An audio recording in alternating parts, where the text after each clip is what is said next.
आज एक खातून वकील लाहौर की और उसके साथियों ने जो है ना ये बाकायदा थ्रेट किया है और ये कहा है जुमला कि अगर हम अदालतों के हक़ में तहरीक चला सकते हैं, अदालतों की बहाली की तहरीक चला सकते हैं तो उनके मुखालफत में भी जा सकते हैं कि अदालतें अपने हवाले से जो भी तासुर उभर रहा है ना उसको न सिर्फ ख़त्म करें बल्कि जो कानूनदान वहाँ पेश होते हैं, वकला बरादरी है, उनको एतमाद में लें ताकि काले कोर्ट का तकद्दुस जो है ना वो भी बहाल हो सके, अदलिया का वक़ार बहाल होगा और जो काला कोर्ट है उसका तकद्दुस बहाल होगा। अस्सलाम वालेकुम नाज़रीन, एडिटोरियलिज़म के स्पेशल प्रोग्राम के साथ मैं हूं बिस्मा इनाया। इस वक्त मेरे साथ मौजूद हैं नईम मुस्तफ़ा साहिब जो सीनियर सहाफ़ी और तज़कियाकार हैं। आज की सूरत हाल पे उनसे हम सारे पूछेंगे कि वो किस तरीके से उन चीज़ों को देख रहे हैं कि वो कैसे आगे ठहरेंगी। सबसे पहले बात करते हैं इस्लामाबाद हाई कोर्ट में इस वक्त नवाज शरीफ पहुँच चुके हैं। सर हमें ये बताइए कि आज का जो फैसला है वो किस तरीके से नून लीग की आगे लीडरशिप को लेकर चलेगा, क्या लाएअमल होगा उनका? देखें, इस्लामाबाद हाई कोर्ट में जो पेशी है ना वो तो वही है जब मियाँ साहब वतन वापस आए थे तो इस्लामाबाद एयरपोर्ट पे उन्होंने जो दरख्वास्तें फ़ाइल की थी, जो पटिशन दी थी और उसमें भी तारीखें पड़ी थी, उसी सिलसिले की कड़ी है।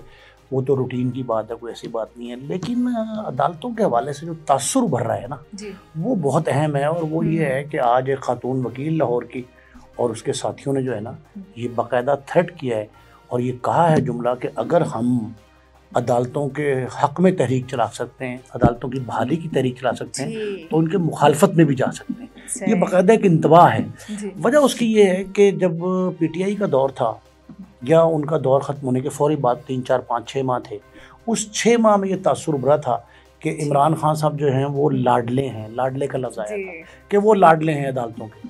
अब ये तासुर अदरवाइज़ हो गया है कि वो कहते हैं कि नून लीग वाले जो हैं ना वो लाडले हैं।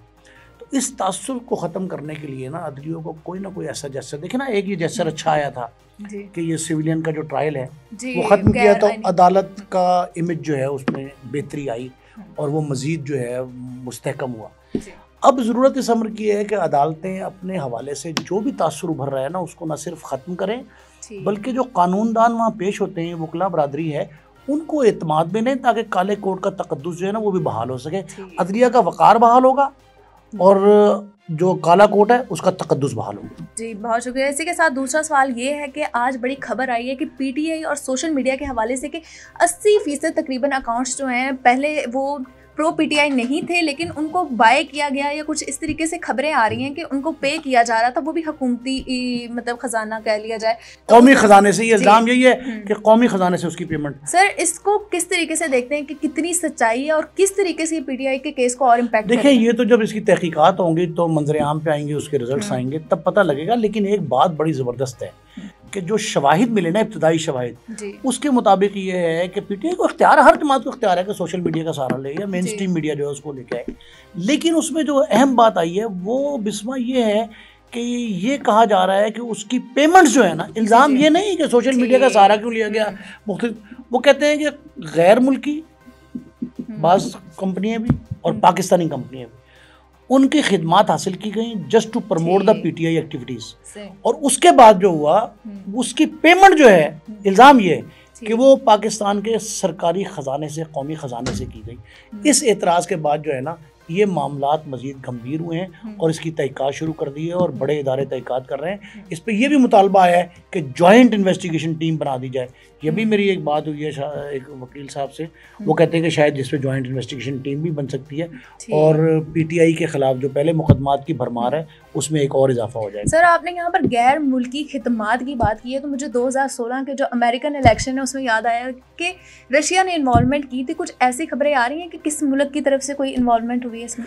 इन्वॉल्वमेंट इस तरह की नहीं है। मसलन आज पाकिस्तानी कल जो इलेक्शन कमीशन है उसने गैर मुल्की मुबसरीन से रिक्वेस्ट की कि वो पाकिस्तान के जनरल इलेक्शन का जो है वो आकर ऑब्जर्व करें, उसको ऑब्जर्व करें और उस पर अपनी रिपोर्ट्स दें। हमारे बहुत सारी ऐसी कंपनी हैं जो इलेक्शन के रिजल्ट्स को भी मॉनिटर करती हैं, उसके प्रोसेस को भी मॉनिटर करती हैं। तो ऐसे में ना सूरत हाल इस वक्त ये है कि अगर ये इल्ज़ाम लगा दिया जाए कि जी गैर मुल्की इदारे या कंपनियां जो हैं वो किसी तरह इन्फ्लुएंस करती हैं इलेक्शन पे, वोटर्स की मुहिम पे, ये गलत है और मेरा नहीं ख्याल कि ऐसी कोई ऐसी इत्तला इल्ज़ाम है। ठीक है सर, आज इस्लामाबाद हाई कोर्ट में एक समाअत हुई है परवेज़ इलाही की ज़मानत के हवाले से, जो एंटी करप्शन के हवाले से है। ये इस बात को आप किस तरीके से देखते हैं और कैसे ही आगे आपको जाता हुआ दिखाई दे रहा है? देखिए, परवेज इलाही साहब के खिलाफ मजीद जो है ना मुकदमात के इंदराज की खबरें आ रही हैं। ठीक, ये खबर बाज़गश्त है इसकी कि किसी लम्हे भी परवेज इलाही से उसके खिलाफ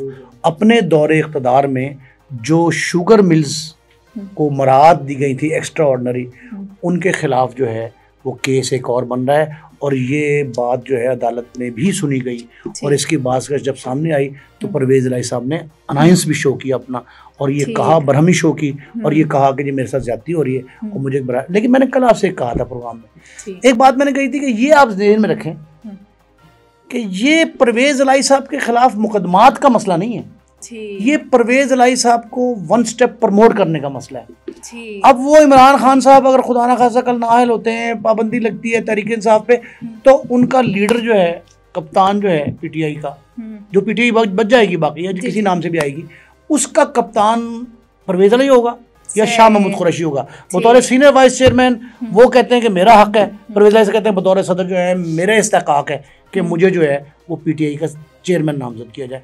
असल में ये झगड़ा है। तो अब मुकदमात किस हद तक वो फेस करते हैं, किस हद तक हक़ाइक़ हैं, या इसके देखें बाज़ औक़ात ब्लेसिंग इन डिस्गाइज होता है, दिखाई कुछ दे रहा होता है लेकिन असल में हक़ाइक़ कुछ होते हैं और किसी को फ़ायदा देने के लिए कोई और तरीका अपनाया जा रहा होता है। तो वो अब देखते हैं परवेज इलाही साहब के खिलाफ मुकदमात तो काफ़ी हैं, उनके बेटे मुल्क से बाहर हैं और वो भी सामने भी पेश नहीं हुए, उन पे कई मुकदमात हैं। ठीक है सर, ये आपका मौक़िफ़ आ गया। इसके बाद पीपल्स पार्टी ने आज जो एक बात कही वो ये कि पीटीआई के बगैर इंतखाबी जो नताइज हो गए उसको कोई कबूल नहीं करेगा। इलेक्शन कमीशन से फिर से उन्होंने एक डेट मांगी है इलेक्शन के लिए। ये सारी की सारी वो कह रहे हैं कि पीटीआई के लिए भी राहें हमवार की जा रही हैं, इसमें कितनी सच्चाई है? इसमें दो मुख्तलिफ मामलात हैं। पहला मामला तो ये है कि पाकिस्तान पीपल्स पार्टी जब इत्तेहादी जमातों के इक़्तिदार में थी उस वक्त भी बेटे ये बात हुई थी, उस वक्त भी हुई थी।